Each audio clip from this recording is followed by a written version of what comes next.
i bobl fedru holi wrth iddyn nhw ddarllen hyn. Mae'n siŵr bod yna rhai eraill yn cynnal cynhadaeth yn ystod yr Eisteddfod. A wrth gwrs mae pethau eraill yn digwydd fel gwersylloedd, cynhadu ar y traethau ac yn y blaen. Mae yna ddigon o bethau i ni weddio amdanyn nhw yn ystod yr amser yma. Dwi'n credu mae dyna'r prif bethau ni sôn amdanyn nhw, beth am i ni weddio. O arglwydd yn Duw a thad yn harglwydd Iesu Grist, wrth droi at y ti prynhawn yma, da ni mor ddiolchgar am y cyfle newydd i ddod i dy addoli di. Da ni'n arbennig o ddiolchgar dy fod ti wedi rhoi nerth i Alun i gael dod at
i wahodd y plant i fyny'r ffrynt os gwelwch yn dda.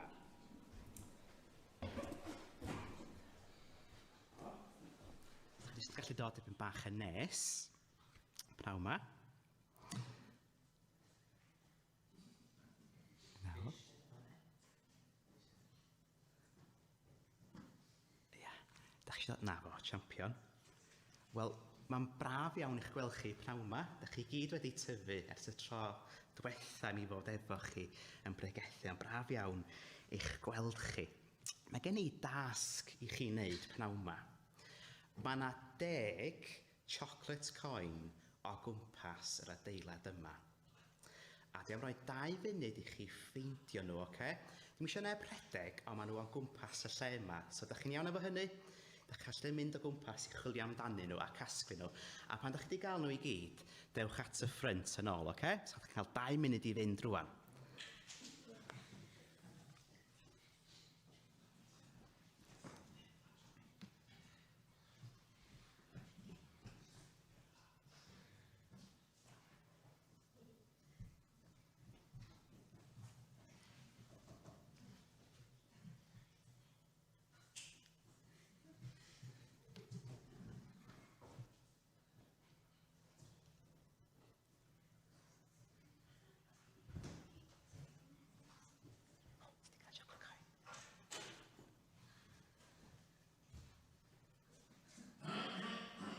Oes na un yn y cefn?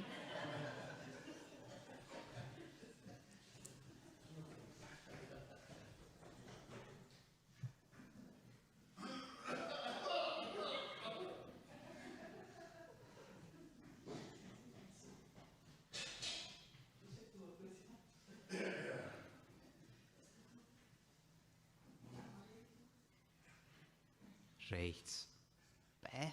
Beth am i chi dod yn ôl i'r ffrynt? Dwi'n meddwl mae'r 2 funud yn dirwyn i ben. A wedyn, dewch ar ceiniogau efo chi. A dyn eisiau gweld faint da chi wedi medru ffeindio. Felly mae gennym ni... Faint gen ti? Gen ti 1? Oce. Faint gen ti? Gen ti 5, so dyn ni fyny 6, 7, 8 anwen, a 9. Champion, diolch. Reit. Wel, mi eisiau dweud bod yna 10 tamad o arian ar goll. Wel, yn y Beibl, cyn i chi fynd i chwilio am yr un goll, yn y Beibl, mae Iesu Grist yn adrodd dameg am wraig oedd efo 10 darn o arian. A dyma hi'n chwilio fel chi, a dim ond yn cael hyd i 9 ohonyn nhw, oedd na dal un ar goll. So be mae'n neud? Mae'n chwilio yn ofalus. Mae'n sgrwbio bob man, mae'n troi bob dim ar ei ben. A da chi'n gwybod be? Mae'n gael hyd i'r darn olaf o arian. A da chi'n gwybod be? Mae hi mor hapus bod wedi cael hyd i'r darn olaf, y ceiniog olaf o'i arian. A mae'n neges pwysig iawn i ni pnawn ma amdan hyn i gyd oherwydd mae hyn yn dangos i ni bod Iesu wedi dod i chwilio amdana ni. Da ni gyd wedi mynd oddi wrth Duw, wedi mynd ar goll, a mae Iesu Grist wedi dod i chwilio amdana ni. A pan da ni'n dod at Dduw trwy Iesu Grist, oherwydd be mae Iesu wedi wneud, da ni'n gwybod bod Duw yn fodlon ynddo ni, bod Duw, bod y nefoedd yn llawenhau, bod ni wedi dod yn ôl ato ef. Felly neges pwysig i ni gyd gofio bod ni gyd yn werthfawr, bob un ohono ni, bod Iesu Grist wedi dod i chwilio amdana ni a dod ni nôl at Dduw. Diolch i chi am ddod. Mae croeso chi fynd ac uniog efo chi. Maen nhw'n dairy chocolates a dwi'n meddwl bod wedi gwneud efo cnau hefyd, felly jyst i adael i chi wybod am hynny. Mae croeso chi mynd ac uniog yn ôl efo chi. Da iawn chi am wrando y pnawn ma. Da iawn. Gewch chi mynd gymaint o liciwch chi. Os da chi'n mynd am mwy nag gymaint, os da chi'n mynd ar ôl. Da iawn. Da iawn chi.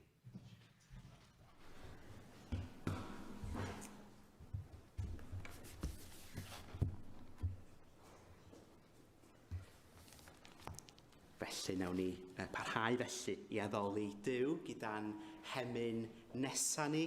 sef Duw lefarodd drwy'r proffwydi.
Ar 17 adnod cyntaf. Wrth i ni ddarllen a chlywed y geiriau yma, y prynhawn yma, mae'n bwysig i ni gofio bod Paul yn ysgrifennu o garchar at yr eglwys yma yng Ngholossia. Oedd o'n ysgrifennu i'w hannog nhw i gyfeirio ei golygon yn ôl at yr arglwydd Iesu. Ond 'na llawer o bethau yn mynd ymlaen yn yr eglwys, nifer o syniadau newydd, heresiau wedi dod i mewn. Ond mae Paul yn yr adran yma yn annog y Colosiaid i troi golygon yn ôl at yr arglwydd Iesu. A thrwy hynny yn gallu byw yn fwy deilwng iddo ef yn y byd. Felly gadewch ni wrando ar air Duw gyda'n gilydd y pnawn yma.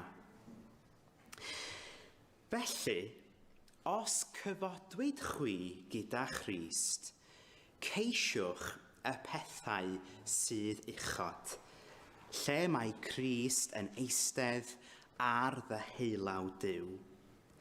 Rhowch eich bryd ar y pethau sydd uchod, nid ar y pethau sydd ar y ddeiar. Oherwydd buoch farw, ac y mae eich bywyd wedi ei guddio gyda Christ yn nyw. Pan amlygu'r Christ eich bywyd chwi, yna fe gewch chwithau eich amlygu gydag ef mewn gogoniant. Rhowch i farwolaeth felly y rhannau hynny ohonoch sy'n perthyn i'r ddeiar, anfoesoldeb rhywiol, amhurdeb, nwyd, blus a thrachwant, sydd yn eilyn addoliaeth. O achos y pethau hyn y mae digofaint Duw yn dod ar y rhai anifydd. Dyna oedd eich ffordd chwithau o ymddwyn ar un adeg, pan oeddech yn byw yn ei canol. Ond yn awr, rhowch heibio'r holl bethau hyn. Digofaint, llyd, drwg deimlad, cabledd a bryntni o'ch gennau. Peidiwch a dweud celwydd wrth eich gilydd, gan eich bod wedi diosg yr hen natur ddynol ynghyd â'i gweithredoedd, ac wedi gwisgo amdanoch y natur ddynol newydd sy'n cael ei hadnewyddu mewn gwybodaeth ar ddelw ei chreawdwr. Nid oes yma ragor rhwng Groegiaid ac Iddewon, enweidiad a dienweidiad, barbariaid, sgithiad, caeth, rhydd, ond Crist yw pob peth, a Christ sydd ym mhob peth. Am hynny, fel etholedigion Duw, sanctaidd ac anwyl, gwisgwch amdanoch dynerwch calon, caredigrwydd, gostyngeidrwydd, addfwynder ac amynedd. Goddefwch eich gilydd a maddeuwch eich gilydd, os bydd gan rywun gwyn yn erbyn rhywun arall, fel y maddeuodd yr arglwydd i chwi. Felly gwnewch chwithau.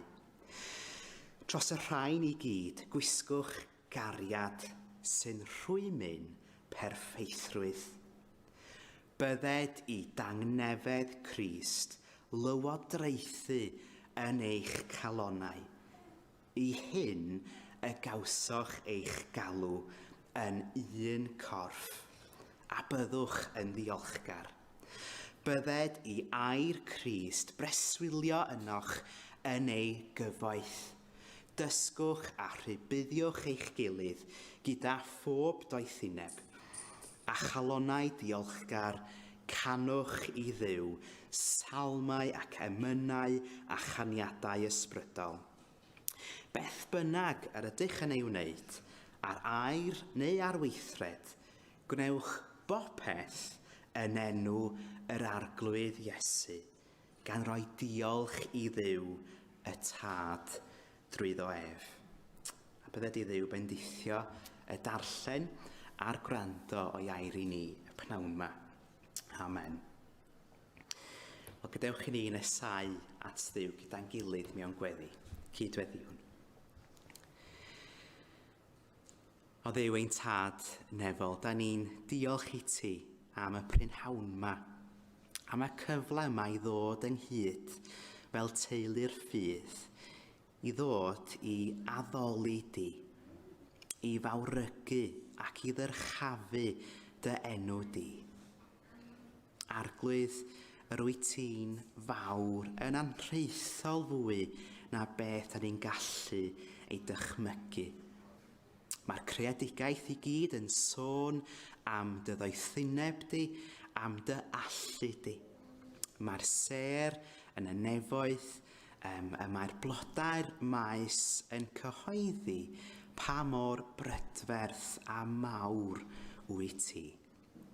Da ni'n degaru di pnawn yma, yn daddoli di pnawn yma, oherwydd mae nid Duw ymhell wyt ti, ond Duw sydd wedi agosau ato ni trwy dy fab, yr arglwydd Iesu. Da ni'n rhoi diolch pnawn yma bod ef wedi gwisgo ein dynoliaeth ni, yn gallu cydymdeimlo a'n gwendidau i gyd. Diolch bod ef wedi cwblhau'r gyfraith i gyd ein mwyn ni. Diolch am ei aberth mawr troson ni ar y groes yn cymryd ein lle ni. Diolch trwy waed ef, mae ganddo ni maddeuant, bod ganddo ni hawl i ddod ger dy fron di, y Dduw sanctaeth a holl alluog. Ac felly pnawn yma, da ni'n dod, nid yn ein heiddiant, nid yn ein henw ni ein hunan, ond yn unig ar sail gyfiawnder yr arglwydd Iesu Grist. Diolch bod ef yn ffyddlon pan da ni yn anffyddlon. A pnawn yma, da ni'n gofyn ar ei ti madda ein beiau, ein pechodau, yn dy erbyn di ac yn erbyn ein cydddyn. O arglwydd, arwain ni ar hyd lwybrau dy gyfiawnder, dy ddaioni, dy gariad, dy drigaredd. O arglwydd, pnawn yma, da ni yn cyflwyno i ti yr eglwys yma'n arbennig Capel y Ffynnon a'r ardal yma ym Mangor. Da ni'n gofyn ar ei ti fendithio tystiolaeth yr eglwys hon. Da ni'n cyflwyno i ti holl aelodau a chyfeillion yr achos yma. Da ni'n gweddïo'n arbennig dros y rhai sydd yn mynd trwy cyfnodau anodd mewn rhyw weiledd, mewn unrhyw ffordd. Da ni'n gweddio y byddent yn profi tangnefydd hwnnw sydd goruwch law pob ddeall. Da ni'n cyflwyno i ti genhadaeth yr eglwys hon wrth iddi ddwyn tystiolaeth yn Ninas Bangor. Carglwydd wrthi nifer yng Nghymru edrych ymlaen at yr Eisteddfod. Da ni'n gofyn dy fendith ar y rhai fydd yn rhannu y newyddion am Iesu Grist ac yn rhannu dy air di. Da ni'n gweddio bydde ti ar waith yng nghalonna y pobl yn Tregaron ac yng Nghymru. O Dduw ein Tad, da ni hefyd yn cyflwyno i ti y byd a'i helbulon. Da ni'n parhau weddio dros y sefyllfa yn Wcrain, yn wedig yr sefyllfa yn yr Donbass, yn cyflwyno ti yn dynnar iawn ein cyd Cristnogion, ein brodyr a'n chwiorydd arglwydd a pawb arglwydd sydd yn yr sefyllfa yna.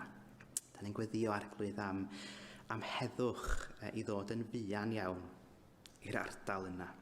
Da ni'n gweddio arglwydd dros dy eglwys di yn y cyfandir wrth iddi geisio dangos cariad ymarferol a gallu rhannu y newydd da sydd ganddo ni yn Iesu Grist.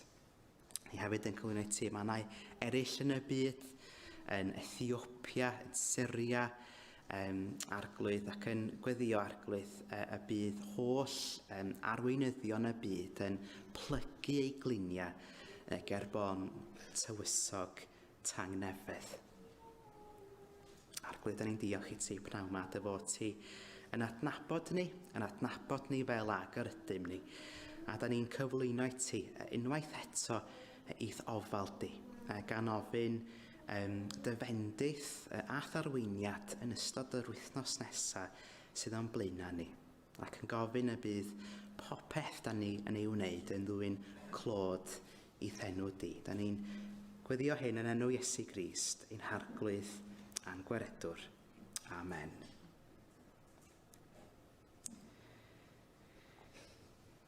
Wel, gadewch i ni parhau i addoli pnawn yma trwy ganu ein hemyn nesaf ni, sef Ysbryd Sanctaidd, dyr o'r gola, ar dy eiriau di dy hun, agor i ni'r ysgrythyrau, dangos i ni geidwad dyn. Diolch.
Wel, pnawn yma, hoffwn i ni droi ein golygon at y darlleniad y clywson ni o drydydd pennod o lythyr Paul at y Colosiaid. Ac fel y soniais i ar y cychwyn, roedd yr eglwys yng Nghoolosia yn mynd trwy llawer o faterion, o bethau oedd yn mynd ymlaen yn yr eglwys, ond pethau oedd yn tynnu ei golwg oddi wrth yr arglwydd Iesu. Oddi wrth rhagoriaeth ei waith a'i berson. Mae nifer yn honni yn yr eglwys bod rhaid iddo chi cadw gwahanol deddfau ynglŷn â bwydydd neu gwyliau crefyddol Iddewig, ond rhai eraill hefyd yn sôn amdan angylion, ac hyn i gyd yn arwain pobl i dynnu ei sylw oddi wrth yr arglwydd Iesu. Felly mae Paul yn y lythyr yma yn ysgrifennu'n apelio arnyn nhw i'w atgoffa nhw o bwy ydy Iesu Grist. Wel, yn y rhan cyntaf o'r llythyr yn penodau 1 a 2, mae Paul yn edrych ar yr efengyl ac ar berson yr arglwydd Iesu, ac yn y trydydd bennod yn sôn wedyn ynglŷn â pethau mwy ymarferol, yn oleini pwy ydy Iesu, beth mae Iesu wedi wneud, sut ydw i fod i fyw allan fy mywyd fel Gristion. Mae Paul eisoes wedi sôn yn y bennod cyntaf bod Crist yn llywodraethwr y bydysawd i gyd, yn ddelwr Duw anweledwg, y creuawdwr, yn un sy'n cynnal y greadigaeth. Yn ail bod Iesu wedi gwneud cymod llawn ar ein cyfer ni a dros y creadigaeth. Trwy ei waed ar y groes, mae Iesu wedi llwyddo, wedi gwneud yn iawn trosom ni. Ond yn Iesu Grist hefyd, y mae perffeithrwydd, doethineb a gwybodaeth, y mae holl drysorau doethineb a gwybodaeth yn guddiedig. Ac oherwydd hynny, does na ddim lle i ddeddfoldeb ac arferion gwag. Felly, yn syml pnawn yma, hoffwn ni feddwl am 3 anogaeth, 3 peth mae Paul yn rhannu gyda'r Cristnogion yng Nghoolosia ynglŷn â sut dylsen nhw byw allan eu bywyda yng Nghrist. A mae yna 3 pennawd dwi wedi bod yn meddwl amdanyn nhw, 3 peth allwch chi ddisgrifio pob adran o'r adnodau da ni wedi darllen. Yn gyntaf, yn adnodau 1 i 4, yr anogaeth i ni gadw persbectif, Yn ail, adnodau 5 i 14, i ni wisgo yn addas fel Gristnogion. Ac yn olaf, nodau 15 i 17, i ni ildio yn ein calonna i'r arglwydd Iesu. Lle'n gyntaf felly ni gadw persbectif. Mae Paul yn y bennod yma yn siarad gyda Cristnogion. Felly, os cyfodwyd chwi gyda Crist, y rhai sydd wedi dod i gredu ac i dderbyn yr arglwydd Iesu, wedi dod at Dduw trwy aberth Iesu Grist ar y groes, ac oherwydd hynny wedi cael ei uno gyda Christ, ac felly wedi cael ei cymodi gyda Duw. Ac yn yr adnodau cychwynnol yma, mae Paul yn annog y Gristnogion i roed eich bryd ar y pethau sydd uchod. Mae'r hen gyfieithiad William Morgan yn sôn amdan serch wrth gyfieithu'r gair yna am bryd. Hynny ydy beth sydd yn eich cymell chi yn eich bywydau chi. Mae Paul yn annog y Gristnogion i geisio roed eich bryd, roed eich serch ar y pethau sydd uchod. Wel, beth mae hynny yn ei lygu? Hynny'n golygu bod ni'n edrych i fyny trwy'r amser. Wel, mae Paul yn egluro oherwydd lle mae Crist yn eistedd ar ddyheulawd Duw. Mae Paul yn annog i ni i gadw ein ffocws ar yr arglwydd Iesu Grist, yr un sydd yn frenin, yn llywodraethwr, yn archoffeiriad. Efallai bod rhai ohonych chi wedi clywed yr ymadrodd, dwi'n meddwl hwnna can, gan Johnny Cash yn ôl yn y 70au. So heavenly minded, no earthly good. Wel, mae hwnna yn syniad sydd yn hollol dieithr ac estron yn y Testament Newydd ac yn estron i'r darlleniad yma. Oherwydd, be mae Paul yn dweud ydy hyn, wrth i ni gadw ein golygon, ein persbectif ar beth mae Iesu Grist wedi wneud, ar person Iesu Grist, mae hynny yn ein rhyddhau ni, yn ein cymhwyso ni i allu weinidogaethu yn y byd ac i fod yn ffyddlon iddo ef. Yn wir, da ni'n mynd o'i le os da ni'n cadw ein persbectif, ein ffocws ni ar y pethau sydd ar y byd yma. Oherwydd fel mae Iowan yn rhannu yn ei lythyr cyntaf Iowan 2:17, mae'r byd a'i drachwant yn mynd heibio, ond mae'r sawl sy'n gwneud ewyllus Duw yn aros am byth. Mae Cristnogion efo persbectif tragwyddol ynglyn â reality. Persbectif arall mae eich bywyd wedi ei guddio gyda Crist yn niw.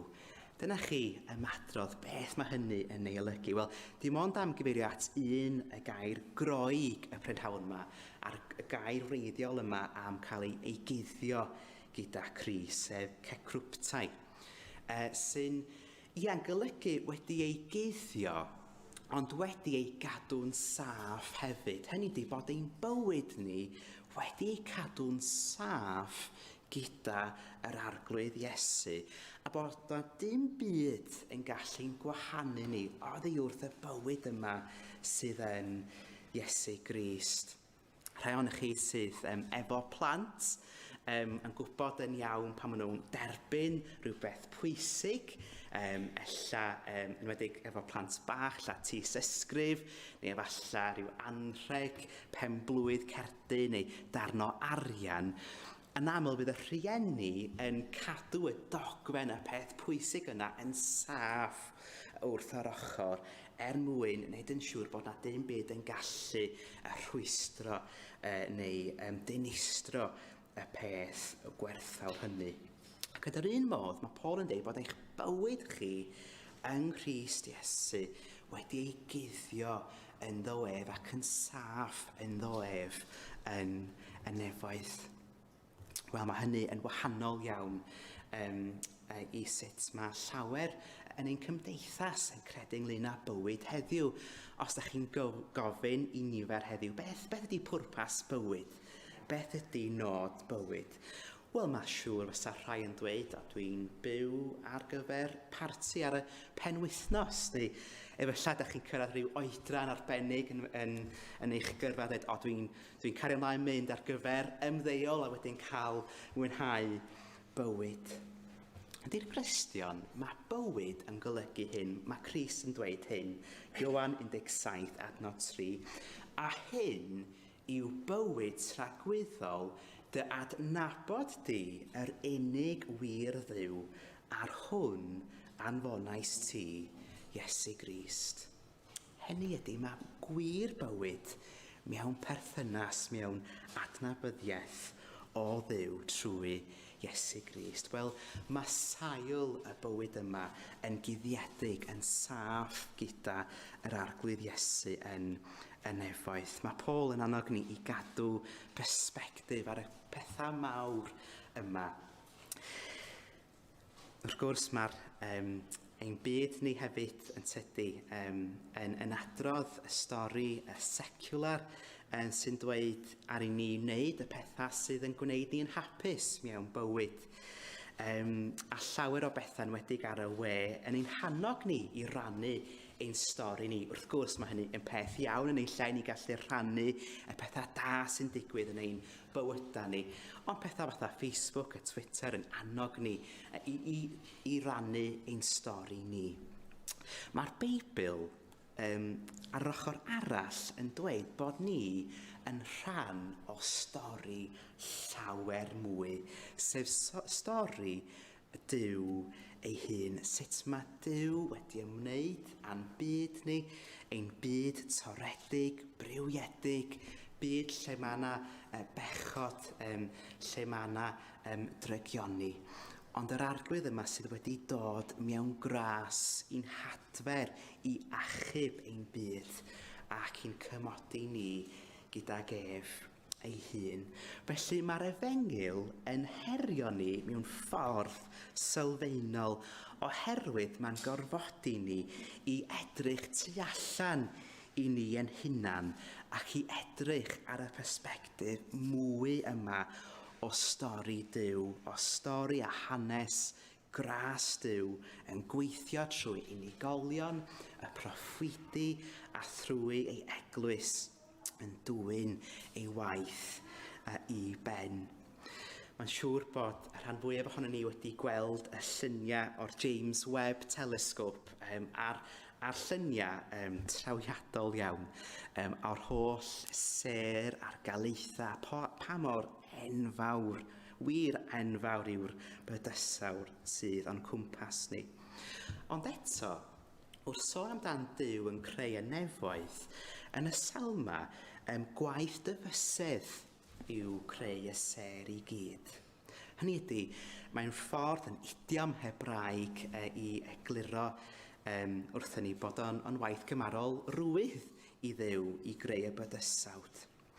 Ond wrth sôn amdan Duw yn achub ei bobl, yn dwyn ei bobl yn agos ato ef ei hun, mae'n sôn am y llaw ei nerth. Hynny ydy bod yna waith mawr wrth achub yr iachawdwriaeth yma i ni. Dyna'n union beth mae'r arglwydd Iesu Grist wedi wneud troson ni. Allwn ni ddim dweud yn iawn amdan yr iawn yr hyn y mae Iesu wedi gwneud trwy cymryd ein lle ni yn marw troson ni, yn iawnol troson ni ar y groes. Felly, i ni gadw ein persbectif, cadw ein golygon ar y stori mawr mae'r Beibl ei hun yn datgan o Dduw ei hun. Dwi'n hoff iawn o'r Heidelberg Catechism oedd yn ystod yr diwygiad Protestanaidd yn ffordd i haddysgu Cristnogion yn y ffydd Gristnogol ac eisio annog y Cristnogion i drysori'r gwirioneddau yma yn ei bywyd. Ac wrth i ni feddwl amdan y pwynt cyntaf yma, cadw persbectif yma, dwi wrth ymol sut mae'r Heidelberg yn dechrau, Catechism yn dechrau fel hyn. Beth yw dy unig ysur mewn bywyd a marwolaeth? A dyma yw'r ateb, nid eiddo fy hun ydwyf, ond yn eiddo yn gorff ac yn enaid i fy waredwr ffythlon Iesu Grist.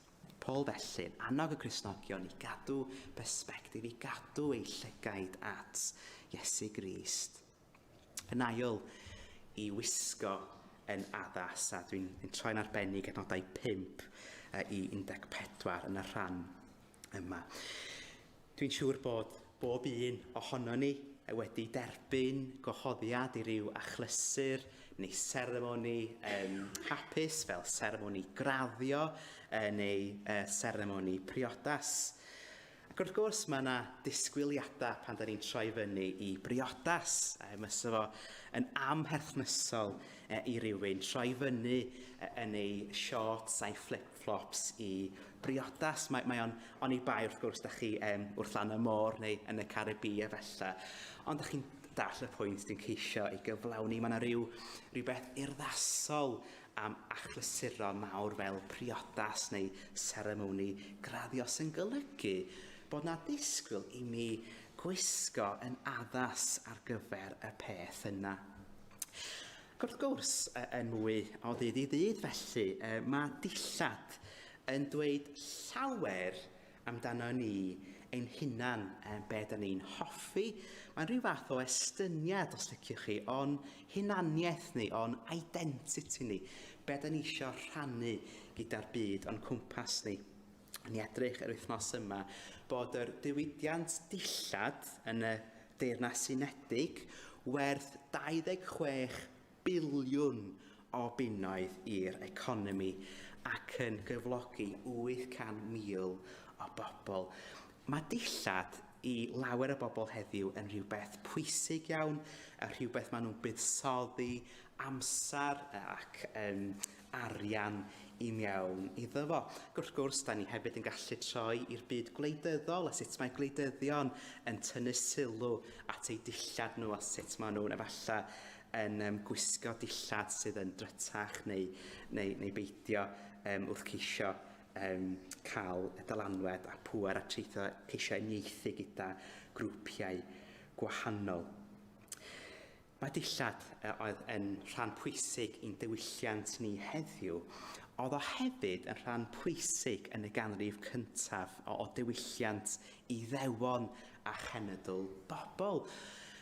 Fel arfer, oedd chi'n gallu dweud pwy oedd yn dod o gefndir Iddewig oherwydd y ffordd oedd nhw wedi ei gwisgo. Ac yn yr adnodau yma, wrth sôn amdan y rhinweddau y bywyd Cristnogol, mae Paul yn defnyddio'r delwedd yma o gwisgo a diosg. Diosg yr hen natur a gwisgo y natur newydd. Hynny ydy bod ganddyn ni identity, hunaniaeth newydd yn Iesu Grist. Mae hwn yn delwedd sy'n cael ei ddefnyddio'n aml iawn trwy'r Beibl, ac efallai bod o'n hefyd Paul yn ymwybodol bod yn Colosian ganolfan lle oedd na diwydiant defnydd yn creu defnydd ar gyfer creu dillad, felly oedd o'n rhywbeth oedd yr cynulleidfa yn ymwybodol iawn ohono fo. Wel, hoffwn ni gyda'r ail pwynt yma edrych ychydig yn gyntaf sut mae Paul yn sôn am y rhinweddau drwg yr faisus felly oedd yn perthyn i'r hen ddyn. Ac os da chi efo Beibl efo chi, trowch gyda mi i adnod 5 yn gyntaf, a da ni'n cael rhestr o bethau mae Paul yn annog y Gristnogion iddynt rhoi i farwolaeth, y pethau yma sydd o'r ddaear.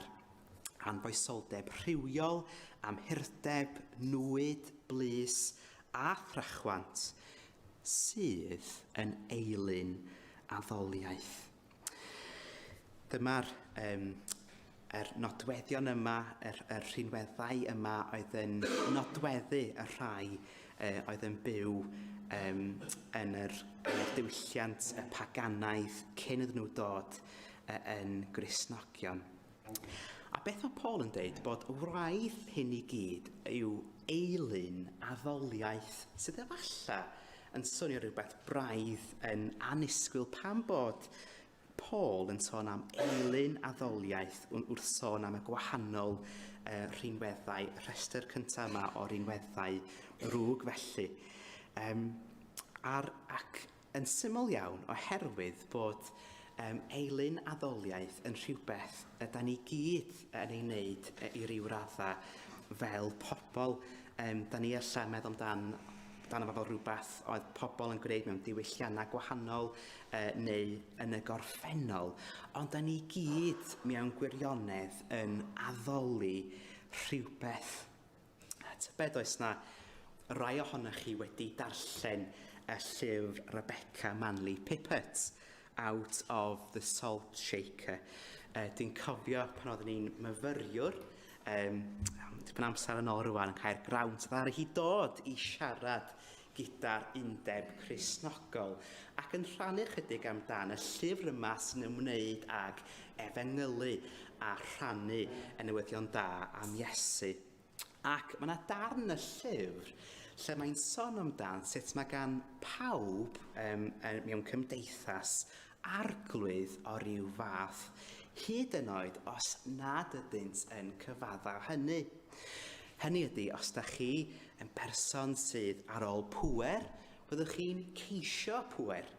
Os da chi'n berson sydd yn chwilio am dderbyniad, byddwch chi'n chwilio yn cael eich arglwyddiaethu gan yr awydd yma am dderbyniad. Bob un ohono ni yn rhoi ein bryd, ein hamser yn addoli rhywbeth. Yn yr ail restr, mae Paul yn mynd ymlaen. Felly mae wedi sôn yn y restr cyntaf am yr pethau hynny oedd yn adweddu y diwylliant paganaidd cyn iddyn nhw dod yn Gristnogion, ond eto mae'n dal yn dweud wrthyn nhw i rhoi y pethau yma i farwolaeth. Ond yn yr ail restr nad oed 8 i 9, mae Paul fel y cyfriw'n rhoi ei bys ar yr hyn sydd yn amlwg o'i le yn yr eglwys yng Ngholossia. A dyn ni'n cael y rhestr yma, digofaint, llyd, drwg deimlad, cabledd a brynsni o'ch genna. Yn deud celwyddau ac ati. Ac felly mae Paul yn dweud, mae rhaid i chi roed y pethau yma hefyd heibio, pethau yma sy'n dod o'r galon i roed y pethau yma i farwolaeth. Da ni'n cael rhestr tebyg iawn yn y llythyr at y Galatiaid, lle mae Paul yn defnyddio'r gair i groesoelio'r cnawd, i hynny ydy, i roed heibio y pethau yma. Da chi wedi cael eich galw i wisgo yn urddasol gyda natur newydd sydd yn Iesu Grist. Wedyn, wrth gwrs, da ni'n cael yn adnodau 12-14, sut mae Paul yn sôn amdan rhinweddau y natur newydd, y dynol newydd, yn sôn amdan yr dynerwch calon, caredigrwydd, gostyngeidrwydd, addfwynder ac amynedd, goddefgarwch, maddeuant, ac hefyd cariad sy'n rhwymyn perffeithrwydd. Dyma'r rhinweddau da ni wedi cael ein galw i ddangos rhwng ein cyd aelodau cyd Gristnogion. Dyma y rhinweddau modd nad oeddent yn amlwg iawn yn yr eglwys yng Ngholossia oherwydd yr sôn am yr deddfoldeb yma a'r heresiau eraill oedd yn tynnu sylw oddi wrth pwy ydy Iesu Grist. Ond mae'n ddiddorol yn tydi yn adnod 12, sut cyn i Paul sôn amdan yr rhestr o rinweddau, mae Paul yn cyfeirio at ei Gristnogion fel etholedigion Duw.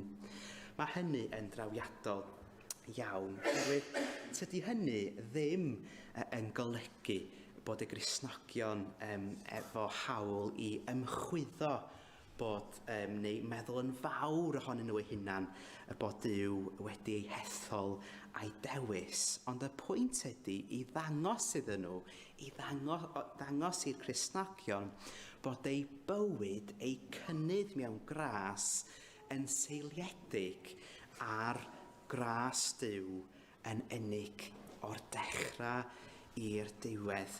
Duw ydy awdur a perffeithydd ein ffydd, felly Duw sy'n dod â'r rhinweddau yma i ni.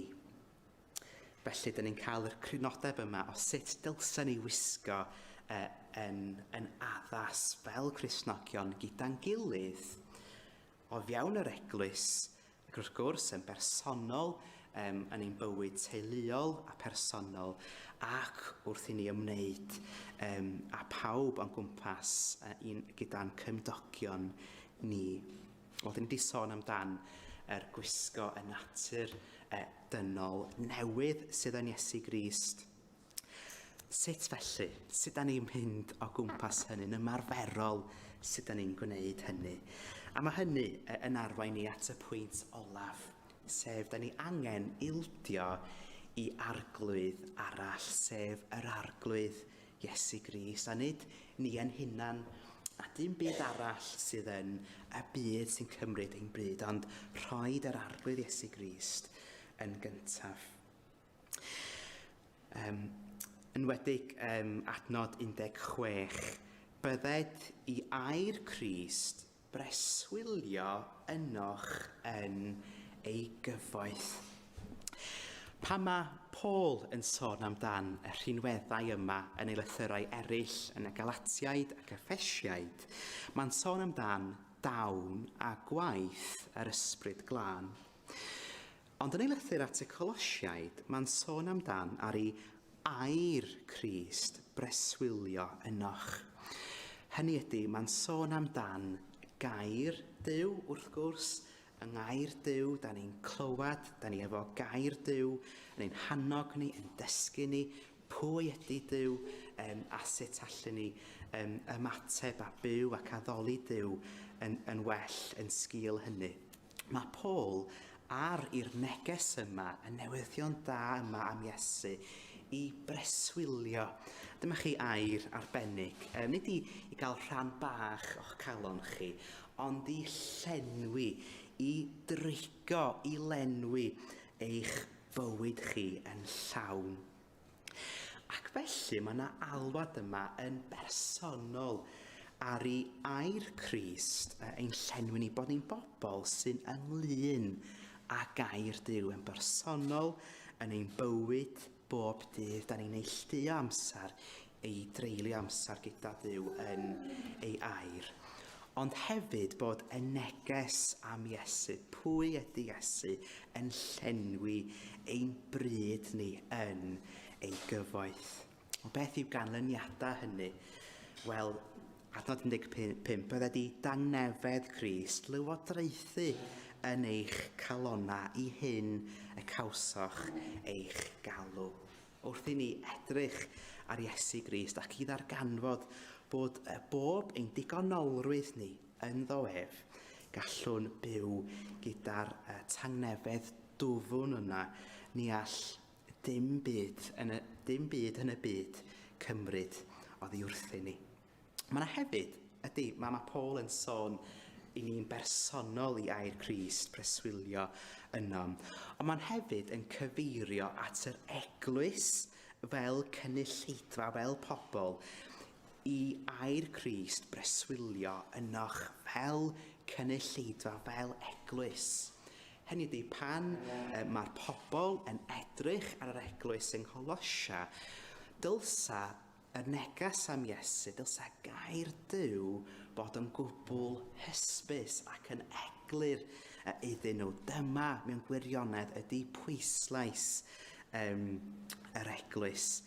Mae yna llawer o lyfrau wedi cael ei ysgrifennu ac ymchwil yn ddiweddar yn edrych ar sut I efengylu ar fath eglwysi sydd yn tyfu ac yn y blaen. A lot o ymchwil yn edrych ar pethau fel cymdeithaseg a seicoleg ac yn y blaen. Da ni'n cael yr anogaeth yma yn Paul I roed yn y lle cyntaf air Duw. Dyma beth y dylsen ni fod yn geisio yn ein eglwysi ni. O beth ydy canlyniad hyn? Wrth I ni rhyfeddu gyda'r neges yma am Iesu Grist, mae hynny'n arwain at addoliad. A chalonau diolchgar canwch I ddiw salmau ac ymynau a chaniadau ysbrydol. Da ni'n pobl sydd wedi cael ei meddiannu gan Grist, ac felly mae hynny yn naturiol yn arwain at addoliad oherwydd y cariad yma da ni wedi profi yn yr arglwydd Iesu. Da ni gyd wedi gweld, mae'n debyg, yr fideo yna o Gristnogion yn Kiev yn canu gyda'i gilydd pan oedd y Rwsia wedi ymosod, ond yn parhau I ganu y salmau I Dduw ym mhob amgylchiadau bywyd. Felly boed i'r neges yma felly I preswylio ein calonna ni a thrwy hynny I wneud popeth yn enw yr arglwydd Iesu Grist gan roi diolch iddo. Ewch I ni weddio pnawn yma. O Dduw ein Tad yn nefol, diolch I ti am brynhawn yma. A ni diolch I ti am dy air di. Da ni'n gweddio pnawn yma y byddwn ni'n pobl y bydd yn cadw persbectif arna ti, efo persbectif tragwyddol ar ein bywyd ni ac ar hanes y byd. Helpa ni gadw ein golygon ar yr arglwydd Iesu. Da ni'n gofyn arglwydd byddwn ni'n pobl a bydd yn cerdded yn urddasol, yn addas ac yn deilwng o'r arglwydd Iesu Grist. Ond gwneud hynny oherwydd ein bod ni'n pobl sydd wedi'n plannu ac yn gwreiddio yn yr efengil yn Iesu Grist. Helpa ni i fod yn bobl fydd yn cael ein siapio, pobl sydd yn ynglyn â thair di. Ac o hynny yn dwyn y clod a dystiolaeth i thenw di. Yn enw Iesu Grist. Amen. Wel, ein hemyn ola y pnawn yma o eglwys cod, gwisg darfogaeth di, gwrando alwad Crist ein brenin, y rhai oedd wan sy'n awr yn dyrfa hu, cryfder Duw sy'n nerthyn byddin, a tharian ffydd a'r gwir o'n plaid, gwrthodwn gelwydd yr un drwg, cans cariad i'w rhyfelgu'r fyddin gref, wrth i'n geisio y colledig ac yn y blaen, os gwelwch yn dda. Diolch.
Bydded i ras ein harglwydd Iesu Grist, a chariad Duw, a chymdeithas yr ysbryd glân, aros gyda ni oll, yr awr hon, hyd byth. Amen.